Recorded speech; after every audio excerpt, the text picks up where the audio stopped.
Hello friends, welcome back. I am Vivek Singhal from tradingwithvivek.com।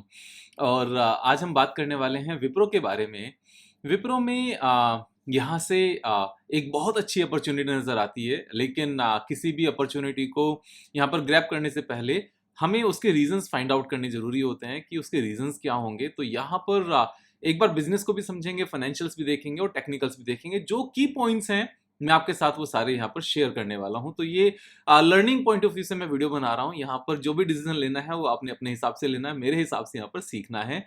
और जब हम अपने पास्ट एक्सपीरियंस के बेस पर जो हमारे नोटेड पॉइंट्स हैं, जो हमारी चेकलिस्ट है, उसको ध्यान में रखते हुए उनको समझकर जब हम ट्रेड लेते हैं तो यहाँ पर पैसा बनने के चांसेस बहुत ज़्यादा हो जाते हैं, अच्छे हो जाते हैं।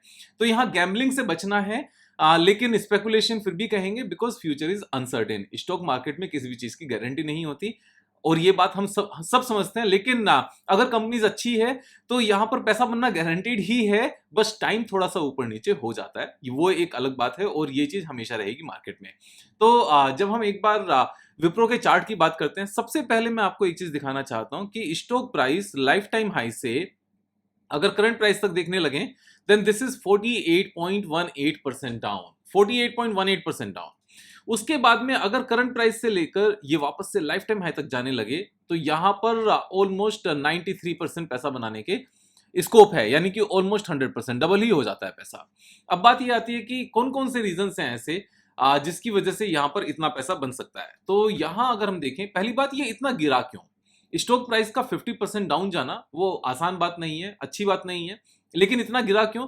क्योंकि वर्ल्ड ओवर यहाँ पर इस बात को देखा जा रहा है कि इंडिया को छोड़कर जो बाकी कंट्रीज हैं वो वहां पर बहुत ज्यादा ग्रोथ नहीं है और शायद बहुत ज्यादा ग्रोथ इन कंपनीज को मिलेगी नहीं, क्योंकि जो मेन बिजनेस है वो सारा बाहर से ही आता है। लेकिन 50% अगर कोई चीज गिर जाए तो क्या उसको वापस से ऊपर आने के लिए ग्रोथ की जरूरत है? एक्चुअल में नहीं। यहाँ पर अगर हमारी ग्रोथ थोड़ी सी कम भी रहे तो भी stock price life time high से ऊपर नहीं जाएगा, फर्दर ऊपर नहीं जाएगा। लेकिन अगर चीजें अच्छी रहती हैं और धीरे धीरे प्रॉफिट रहता है तो लाइफ टाइम हाई तक तो आती हैं चीजें, क्योंकि ये वो कंपनीज हैं जो स्टॉक प्राइस जिनके stock price life time high से नीचे आ सकते हैं, नीचे रह नहीं सकते। These stocks are finally to go up. तो इस चीज को समझने के लिए अगर हम लास्ट में भी जाएं, पास्ट में भी जाएं, तो हमें हमेशा ऐसी चीजें नजर आएंगी कि जैसे यहाँ लाइफ टाइम हाई तक गया और यहाँ से 46-47% डाउन आया, जितना अभी डाउन है, उसके बाद में सीधा इसने रिकवरी दिखाई और ऊपर चला गया स्टॉक प्राइस। तो ऐसा नहीं है कि पास्ट में ये कभी इतना नीचे नहीं गया। इससे पहले अगर हम यहां से लेकर यहां तक देखने लगे, जो इसमें डाउनफॉल आया, दिस डाउनफॉल इज 40%। यानी कि अगर हमारा जो हमने स्टार्ट किया, दैट स्टार्टिंग जो लाइफ टाइम हाई था वो ये था, और जो यहाँ पर इसने लो बनाया वो 155 के आसपास का प्राइस था, और यहाँ पर 39.86% डाउन था। उसके बाद भी सारी की सारी रिकवरी हो गई। तो ये चीजें स्टॉक मार्केट में हमेशा होती रहेंगी। ये एक इंटीग्रल पार्ट है मार्केट में कि लाइफ से लेकर लाइफ टाइम हाई से लेकर लो तक आना। आप यहाँ पर देखो तो ये 41% डाउन था, यानी कि यहाँ इसने लाइफ टाइम हाई बनाया, इस लाइफ टाइम हाई से लेकर जो इसने लो बनाया दैट इज 41.25% डाउन, लेकिन उसके बाद में फिर से ऊपर आ गया। तो जब भी हमें ऐसा लगता है ना कि ये स्टॉक प्राइस तो अब गया, अब कभी वापस नहीं आएगा, ऐसा कभी नहीं होता। स्टॉक प्राइस नीचे जाते हैं तो ऊपर भी आते हैं। यहां पर ये 2008 का फॉल था, 73% डाउन गया, उसके बावजूद भी यहां पर स्टीप रिकवरी आ गई और सारा का सारा यहां पर रिकवर हो गया। इससे पहले अगर हम देखें तो यहां हमें 2000 वाला लेवल एक डिफरेंट लेवल था। उस टाइम पर ये एक्सट्रीम लेवल का बबल था, हम उस पॉइंट को यहां पर कंसिडर नहीं कर सकते। लेकिन जब से चीजें स्ट्रीमलाइन हुई उसके बाद में 73% सारा रिकवर हो गया, 41% ये भी रिकवर हो गया। अब 71% अगर रिकवर हुआ तो इसको कितना टाइम लगा रिकवर होने में?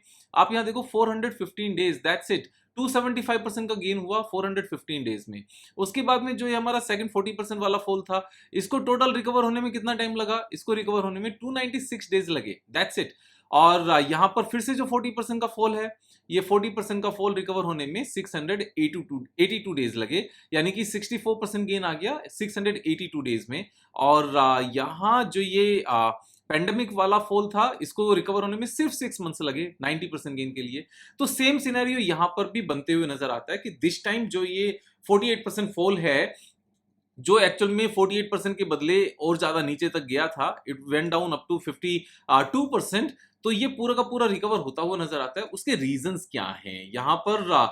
अगर हम बिजनेस को सपोर्टिंग में देख लें और ये चीज चेक कर लें कि reasons are being created now for the prices to go up, तो हमारे लिए ये काम थोड़ा सा आसान हो जाता है। वो रीजंस क्या क्या हैं? सबसे पहली बात, इस गिरावट के बाद एक बार रिजल्ट्स देखते हैं कि रिजल्ट्स क्या बहुत ज्यादा बेकार आए थे। एक बार ये देखना हमारे लिए बहुत ज्यादा जरूरी है कि रिजल्ट्स बेकार आए थे क्या। रेवेन्यू 20,861 करोड़ से इंक्रीज होकर 23,190 करोड़ हो गई। तो यहां पर 13-14% का ग्रोथ है। तो ये तो सेल्स में तो कोई कमी नहीं आई, इवन एक ठीक ठाक ग्रोथ आई है। उसके बाद में अगर हम नेट प्रॉफिट की बात करने लगे, नेट प्रॉफिट हमारा सेम रहा है, 3,092 करोड़ से इंक्रीज होकर 3,094 करोड़, यानी कि ऑलमोस्ट सेम है। लेकिन ये ऑलमोस्ट सेम आप काउंट नहीं करोगे, क्योंकि यहां पर प्रॉफिट बढ़ा है। कैसे? जो प्रॉफिट बिफोर टैक्स है वो 3,732 करोड़ है और अभी 4,018 करोड़ है। तो यहां पर आप ये चीज साफ साफ देख सकते हो कि ऑलमोस्ट 8-9% का यहां पर ग्रोथ नजर आया है प्रॉफिट बिफोर टैक्स में। और क्योंकि लास्ट ईयर सेम क्वार्टर में जो इनकम टैक्स इन्होंने पे किया था दैट वाज 17%, उसकी वजह से नेट प्रॉफिट यहां पर ज्यादा था। अदरवाइज अभी इन्होंने 23% पे किया है। तो प्रॉफिट बिफोर टैक्स को अगर देखने लगे तो यहां पर ग्रोथ है, और ऑपरेटिंग प्रॉफिट की बात करने लगे तो यहां पर ग्रोथ है, और रेवेन्यू की यहां पर बात करने लगे तो भी यहां पर ग्रोथ है। तो सभी एंगल से तो यहां पर ग्रोथ है। तो जो रिस्क था वो रिस्क एक्चुअल में कुछ था नहीं, वो सिर्फ डर था, वो एक वहम था। और अगर हम ईयरली बेसिस पर देखने लगे there is a good growth. यहां पर अगर हम ऑपरेटिंग प्रॉफिट देखने लगे then there is a marginal growth. लेकिन अगर हम प्रॉफिट बिफोर टैक्स देखने लगे पूरे साल का अगर कंपेयर करने लगे तो ऑलमोस्ट सेम नंबर्स हैं, यहां पर ज्यादा ग्रोथ नजर नहीं आई। अब यहां पर ज्यादा ग्रोथ नजर नहीं आई ईयरली नंबर्स में, लेकिन क्वार्टरली यहां पर परफॉर्मेंस वापस से आनी शुरू हो गई है। अब क्वार्टरली जब वापस से ग्रोथ आनी शुरू हो गई है तो ये एक पॉजिटिव साइन है। दूसरा, इन्होंने क्या बोला, यहां पर अगर हम देखें, विप्रो स्ट्रॉन्ग डील्स विन, या विप्रो ने बोला है strong deal wins but weak quarter one guidance puzzling says analyst. अब यहां पर वीक गाइडेंस है क्वार्टर वन की, तो उसमें दिक्कत क्या है वो तो हमें पता ही है। अब अगर 50% डाउन होने के बाद में हम ये बात कहने लगे कि वीक गाइडेंस है, तो 50% डाउन भी तो है, ये भी तो देखो आप साथ में, और लेटेस्ट क्वार्टर रिजल्ट्स में इंप्रूवमेंट है। अगर ये लाइफ टाइम हाई पर होता, आप ध्यान से समझो, लाइफ टाइम हाई पर होता और तब गाइडेंस वीक होती तो समझ में आता कि स्टॉक प्राइस नीचे चला जा सकता है। लेकिन जब ऑलरेडी चला गया, यानी कि आप ये मानकर चलो कि किसी इंसान को यहां पर 10 जुर्मों की 10 जुर्म करने की सजा मिल चुकी है, और अभी कह रहे हैं कि एक जुर्म इसने कर दिया है, तो इसको तो जितनी मर्जी सजा दे लो, अभी मींस जितने मर्जी जुर्म करा लो, ये ऑलरेडी इतनी सजा भुगत चुका है। आप मान के चलो कि 50% ये ऑलरेडी टूट चुका है। जितना मर्जी बेकार इसके फंडामेंटल्स, न्यूज, इतनी सारी चीजें कुछ भी यहां पर पोस्ट कर दो, कुछ भी पब्लिश कर दो, अब इसने ऊपर ही जाना है। क्यों? क्योंकि 50% टूटा हुआ है ऊपर से। किस लिए टूटा है? सिर्फ अफवाहों में, या जरा से नंबर सेम रह गए, और because of this huge inflation, जो भी सारी ग्लोबल टर्मोइल रहे उसकी वजह से। अब यहां पर जो मेन इंपॉर्टेंट पॉइंट आता है वो यही कि यहां पर डील्स इन्होंने जीतनी शुरू कर दी है, मींस एक अच्छे खासे यहां पर बिजनेस इनको मिलने शुरू हो गए। आप पूरा डिटेल में पढ़ना, इनको अच्छे बिजनेस मिलने शुरू हो गए हैं। उसके साथ में we will continue to hire, here is all Wipro says about hiring plans for 2023।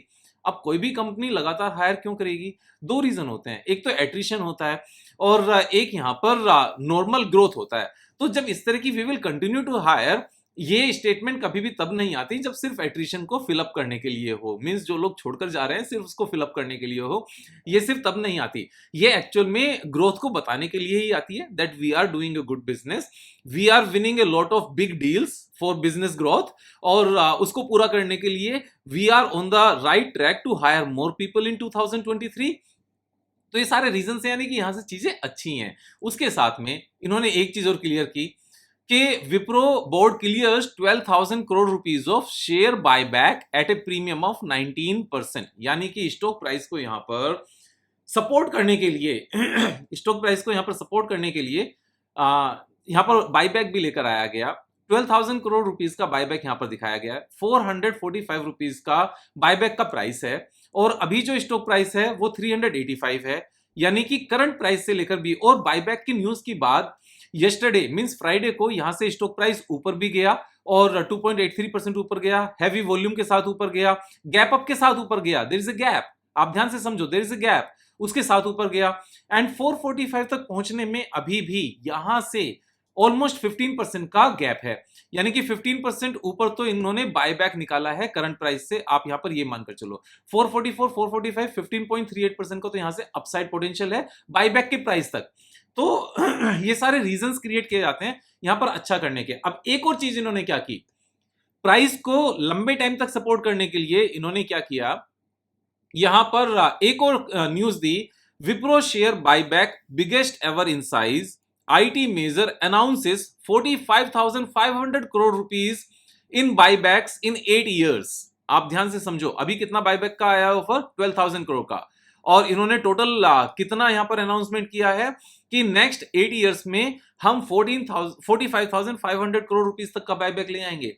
यानी कि जैसा बायबैक अभी आया है ऐसे ऐसे 3 और पाइपलाइन में है, और ये तीनों पाइपलाइन में अभी क्यों बता दिया गया कि स्टॉक प्राइस को ज्यादा नीचे ले जाने की कोशिश मत करना वरना हम बायबैक ले आएंगे। मींस ये एक मोरल सपोर्ट है कि कंपनी के पास फंड है, और ये जो प्राइसेस हैं ये प्राइसेस अच्छे लो वैल्यूएशन वाले प्राइसेस हैं, यहां से चीजें ऊपर ही जानी चाहिए, नीचे आएगी तो घबराने की बात नहीं है। लॉन्ग टर्म इन्वेस्टर्स आप बाय कर लो, मैनेजमेंट की तरफ से ये सिग्नल्स हैं कि लॉन्ग टर्म इन्वेस्टर्स आप घबराओ नहीं, आप बाय करो, बेफिक्र बाय करो, कंपनी हायर कर रही है, बड़ी डील्स यहां पर विन कर रही है, अभी 12,000 करोड़ रुपीस का बायबैक लेकर आ गए हैं, और 45,500 करोड़ का 8 years में प्लान है, यानी कि 12,000 करोड़ रुपीस के 3 और बायबैक आगे हम लेकर आएंगे, तो जब भी नीचे आएगा हम सपोर्ट कर लेंगे। ये चीजें हैं। अब टेक्निकल चार्ट की बात करते हैं।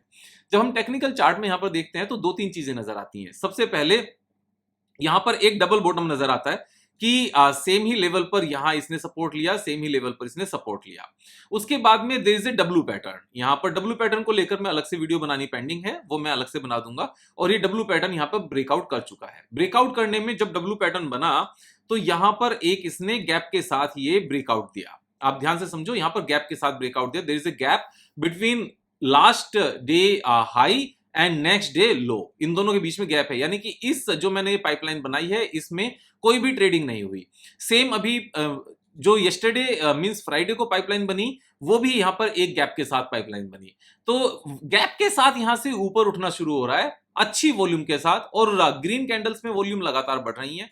ये यहां पर वॉल्यूम अच्छी गई, उसके बाद में गैप के साथ और ज्यादा अच्छी वॉल्यूम के साथ गया, और फिर फ्राइडे को गैप के साथ और अच्छी वॉल्यूम के साथ गया। और करंट प्राइस से कहां तक जाने का मौका है, करंट प्राइस से ऑफ कोर्स जब चीजें अच्छी चलती हैं सो 92% गेन तक का यहां पर मौका है। मैं कहता हूं अगर 2 साल भी लगे इस स्टॉक प्राइस को वापस से लाइफ टाइम तक आने में, 2 years आप समझ के चलो, और 2 years का मतलब पता क्या निकलेगा कि जब ये last time life time hyper था तब से लेकर अभी तक कितना टाइम स्पेंड हो चुका है आप ये ध्यान से समझो। तब से लेकर अभी तक 584 डेज स्पेंड हो चुके हैं, एंड 2 years और अगर यहां पर ऐसे स्पेंड हो जाएं तो यानी कि life time high same price पर ये स्टॉक अवेलेबल कहा जाएगा अगर 2 years भी लगते हैं, कि 3.5 years हो गए and stock price is trading at the same price. This is not a great company, but someone who will buy here at current price will be able to make 90 to 93%, almost 100% gain in 2 years।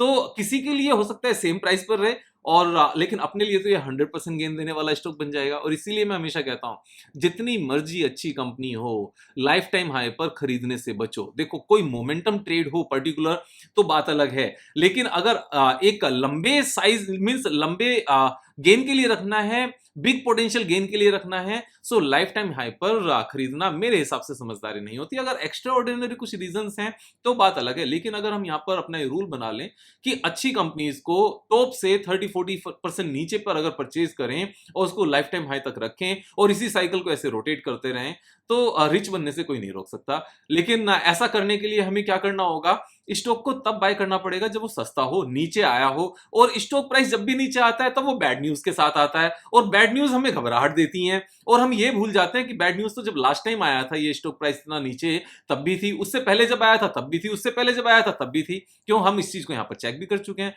कि bad news तो इस particular level पर भी थी, लेकिन एक अच्छी खासी रैली आई। बैड न्यूज यहां पर भी थी, एक अच्छी खासी रैली आई। बैड न्यूज यहां पर भी थी, एक अच्छी खासी रैली आई। बैड न्यूज यहां पर भी थी, अच्छी खासी रैली आई।